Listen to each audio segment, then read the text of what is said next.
What does Malcolm X say to everybody that votes Democrat, that votes liberal? He called him a chump.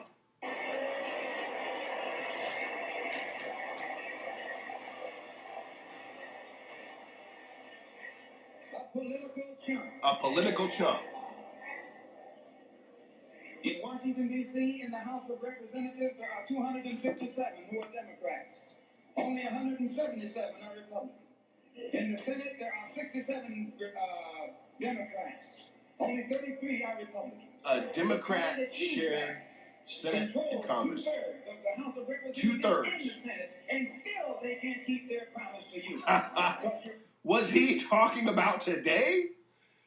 They own 2/3 of Congress and of the Senate, and they still couldn't keep their promises, folks. That was in 1964. What does the black community have to understand? That there is a mindset, there is a lie that's been perpetrated specifically into the black community, just like in Alabama. It blew me away when he's reading the statistics, and he said 80% of the black folks voted for LBJ when LBJ just wanted their vote. He didn't want to do anything to help the black community. 96% of the black folks in Alabama voted for the Democrat.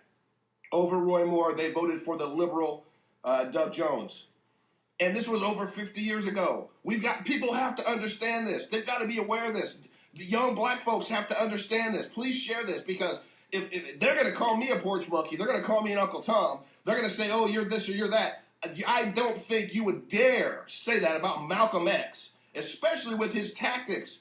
He was not conservative in his tactics. He was all about violence as a means to an end, if necessary, to bring liberation to the black people. So there's nobody out there whatsoever that would call Malcolm X an Uncle Tom or a porch monkey or a sellout. And yet here it is, Malcolm X, saying that you that voted for a Democrat and voted for liberals, you're a political chump. You're a chump.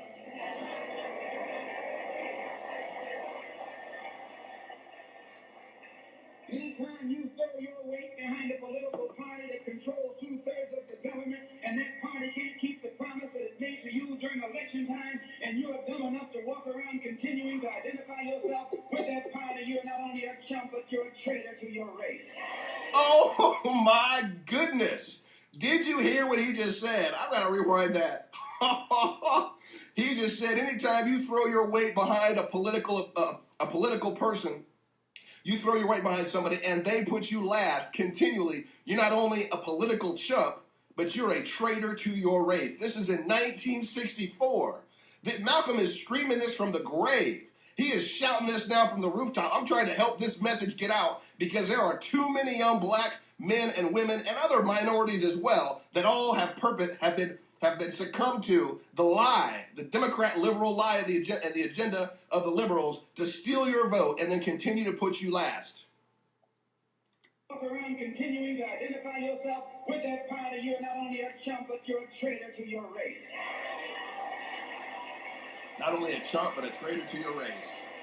I know you don't like me saying that. Yeah, he said, I know you don't like me saying that. You know what? It was within a year he was murdered. Within 1 year he was killed.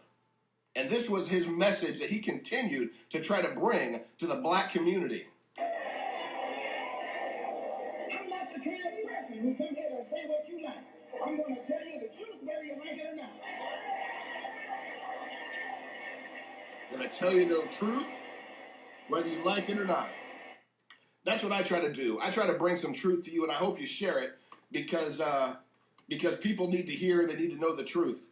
I like his description on this video. I'm going to share this video because I wish I was looking for and searching for the actual video lined up with the audio of Malcolm X because I think it's powerful. But again, back then they didn't have what we've got today, so it was a little bit harder to make those things happen. But listen to what Malcolm X has to say. Identifying, he is, again, 1964, this was also in 64, he is identifying the difference between back then, everybody in politics were white. He's identifying the difference between the white conservatives, the white Democrats and Republicans, and the white liberals and conservatives, because really that's all there was in politics. It was all white folks. But so remember that, try to erase the color lines if you can, and understand that he is speaking some truth about a political agenda. He is isolating. He is pointing out the very difference between the liberal Democrat and the conservative Republican. He is pointing out the difference, again, over 50 years ago. The game of power politics here in America.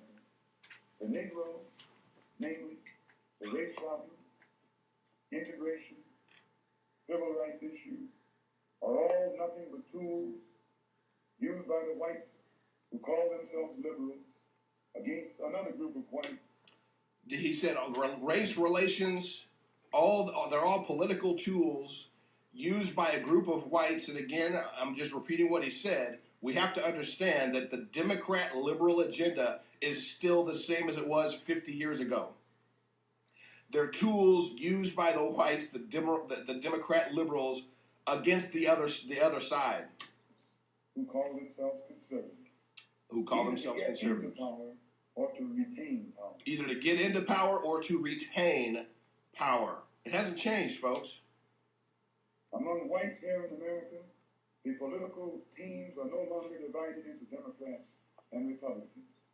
The whites who are now struggling for control of the American political throne are divided into liberal and conservative camps. The white liberals from both parties cross party lines to work together toward the same goal. Even back then, there were liberals in the Republican camp. He just pointed that out.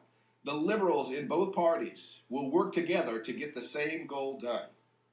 And white conservatives from both parties do likewise. And there must have been more conservatives in the Democrat Party back then than there are now. But he's identifying that both would work together to get the job done. The white liberal differs from the white conservative only in one way. The liberal is more deceitful, more hypocritical than the conservative. He pointed this out in the 60s. The liberal is more deceitful, more manipulative than the conservative. He pointed this out in the 60s, folks. Both want power, but the white liberal is the one who has perfected the art of posing as the Negro's friend and benefactor. The white liberal, again, erase the color lines because now there's liberals of all colors in office right now. The liberal has perfected the ability to be the friend, to act like the friend of the minority in order to get their vote. He said this in the 60s. And by winning the friendship and support of the Negro, the white liberal is able to use the Negro as a pawn or a weapon in this political football game that is constantly raging between the white liberals and the white conservatives. The same is still going on today. The young black community, Hispanic community, Asian community that want to side with Bernie Sanders, that want to side with Hillary, that want to have any issue with Donald Trump and his conservative viewpoints, they don't understand they're being used as pawns.